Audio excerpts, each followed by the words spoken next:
Rejoignez dès à présent la grande famille des abonnés de votre chaîne Sika TV sur les réseaux sociaux. Sika TV, le vrai visage de l'actualité en Afrique, est en direct et en replay sur YouTube. Abonnez-vous et cliquez sur la cloche de notification pour ne rien rater. Nous sommes également présents sur Facebook et sur Twitter.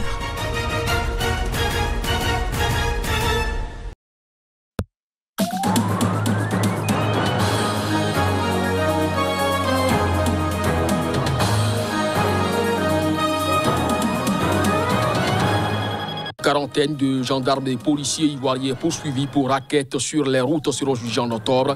C'est ce qu'a annoncé vendredi le procureur militaire prônant une tolérance zéro face à la corruption.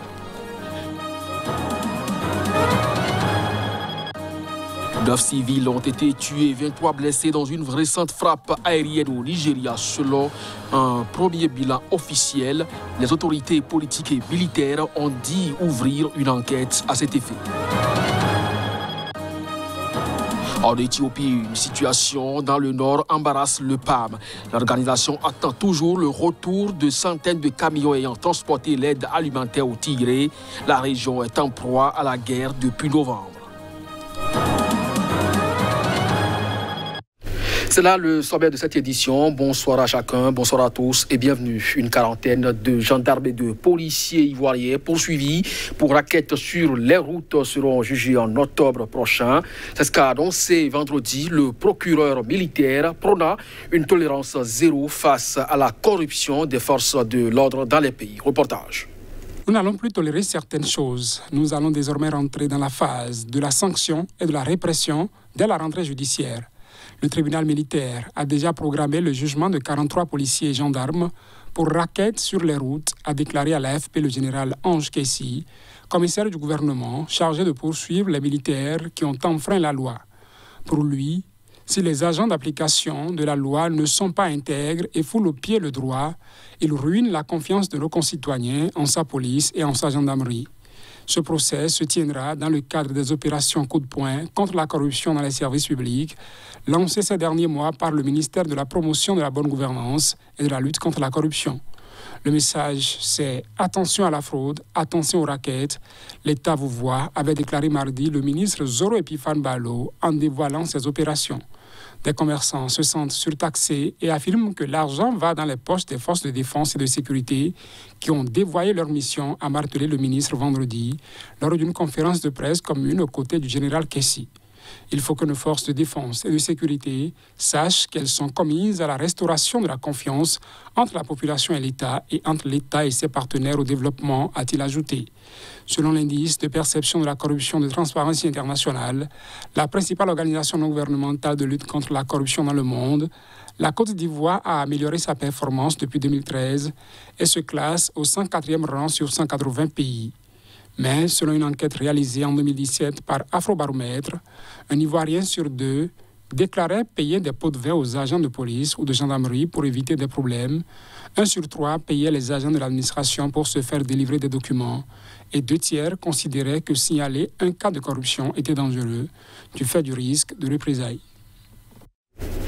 9 civils ont été tués et 23 blessés dans une récente frappe aérienne au Nigeria selon un premier bilan officiel.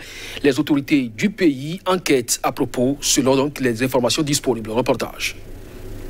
Plusieurs habitants affirment que 10 villageois ont été tués et au moins 19 blessés mercredi quand un appareil de l'aviation nigériane a ouvert le feu mercredi sur le village de Bouari dans l'état nigérien de Yobe au nord-est.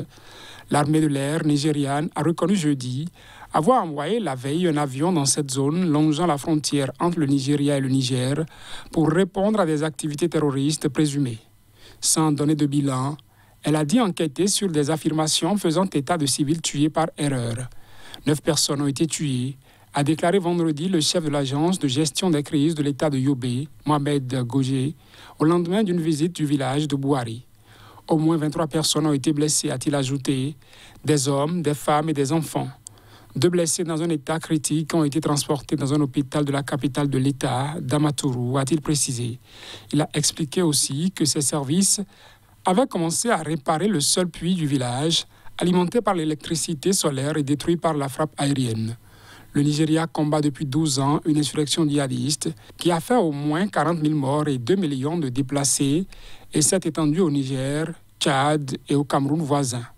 Le gouverneur de l'État de Yobe, Maïma Labouni, avait indiqué jeudi que des vies avaient été perdues lors d'une frappe aérienne sur Bouari, sans confirmer le bilan. C'est peut-être un accident ou une erreur de cible, mais le gouvernement va agir main dans la main avec les organismes de sécurité pour découvrir les causes profondes de cet incident, a assuré son porte-parole, Maman Mohamed, dans un communiqué.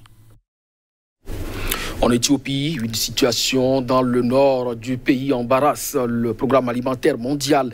L'organisation attend toujours le retour de centaines de camions ayant transporté de l'aide humanitaire au Tigré, une région en proie à la guerre depuis novembre. Depuis le 12 juillet, 445 camions affrétés par le programme alimentaire mondial pour acheminer de l'aide sont entrés au Tigré, mais seuls 38 sont revenus, a déclaré le porte-parole de l'agence onusienne.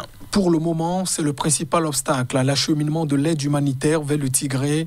Nous ne sommes pas en mesure de constituer des convois de taille significative en raison du manque de camions, a-t-il déclaré. Le PAM n'a aucune information sur l'endroit où se trouvent les camions ni à quoi ils servent. Le Tigré est plongé dans la guerre depuis novembre lorsque le Premier ministre Abiy Ahmed y a envoyé l'armée pour destituer les autorités régionales issues du Front de libération du peuple du Tigré, qu'il accuse d'avoir orchestré des attaques contre les camps militaires fédéraux. Le prix Nobel de la paix 2019 a déclaré la victoire fin novembre, mais le conflit s'est ensuite enlisé. Les forces pro-TPLF ont repris fin juin le contrôle de l'essentiel de la région. Abiy Ahmed a alors déclaré un cessez-le-feu humanitaire et l'armée éthiopienne s'est en grande partie retirée du Tigré. Mais la région où 400 000 personnes vivent dans des conditions proches de la famine se trouve toujours sous un blocus de facto qui fait courir le risque d'une catastrophe imminente, estime l'ONU. C'est un revers pour l'ancien président Jacob Zuma. Là, nous sommes en Afrique du Sud. La Cour constitutionnelle sud-africaine a rejeté ce vendredi la requête de l'ex-chef d'État Zuma. À travers cette requête, demandait à la juridiction de revenir sur sa décision le condamnant à 15 mois de prison pour outrage à la justice. Reportage. La requête en annulation est rejetée, a déclaré le juge Sissi Kampepe, donnant lecture de la décision de la plus haute juridiction du pays qui qualifie de magouille procédurale la tentative de l'ex-chef de l'État et de ses avocats de faire annuler sa condamnation.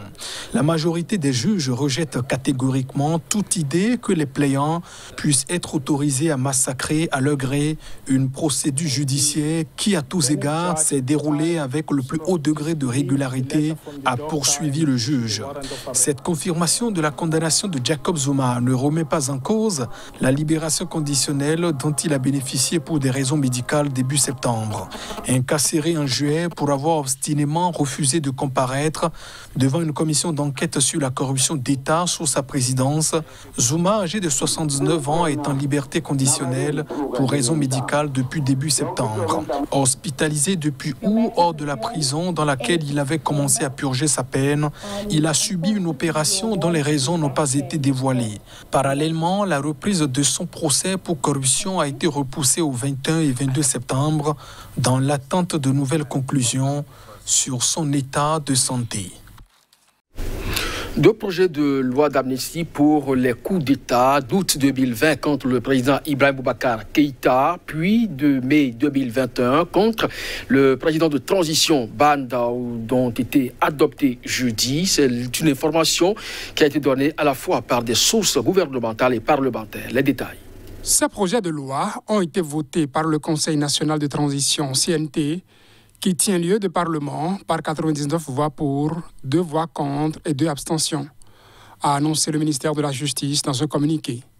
Désormais, aucune poursuite judiciaire ne peut être engagée contre les auteurs des infractions, a expliqué à l'AFP le président de la commission des lois du CNT, Souleymane D. En vertu de ces nouvelles lois, on ne peut pas poursuivre des responsables pour des infractions comme complot militaire, insoumission, etc., a-t-il précisé. Le chef des Poutis qui ont déposé le président Keïta le 18 août 2020, Le colonel Assimi Goïta a fait arrêter le 24 mai le président de transition et son premier ministre Mokhtar Ouane. Ce second coup de force, en moins d'un an, intervenait après la décision de Mokhtar Ouane et de Bandao de former un nouveau gouvernement écartant des figures de la junte. Cette amnistie au profit des militaires est adoptée alors qu'au début du mois, un premier responsable, commandant d'une unité de la police, a été placé en détention pour son rôle présumé dans la répression de manifestations en juillet 2020, avant le putsch.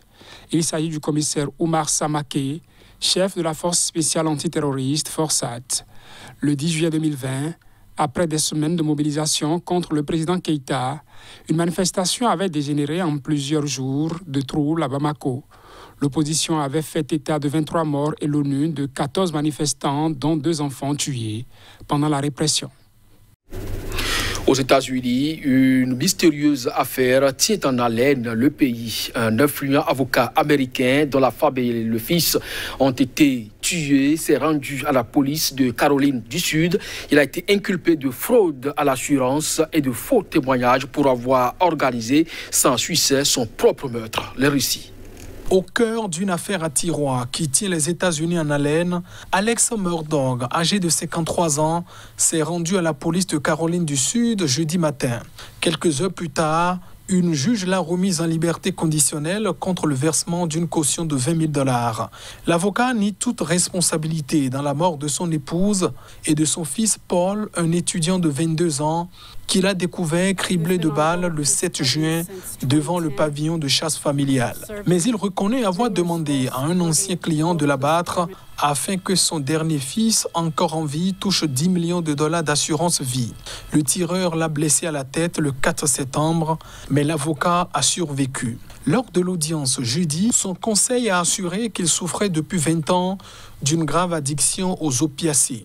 La mort de sa femme et de son fils l'ont fait craquer, a-t-il plaidé. En attendant d'être jugé pour une arnaque ratée, l'avocat va suivre une cure de désintoxication. Ses ennuis judiciaires ne s'arrêteront pas sans doute là. La police de Caroline du Sud enquête également sur des accusations de détournement de fonds dans son cabinet d'avocat et vient d'ouvrir des investigations sur la mort de son employé de maison en 2018. C'est sur cette information que je referme ce journal. Merci à vous de nous avoir suivis. Bonne suite de programme sur SICA. À très bientôt.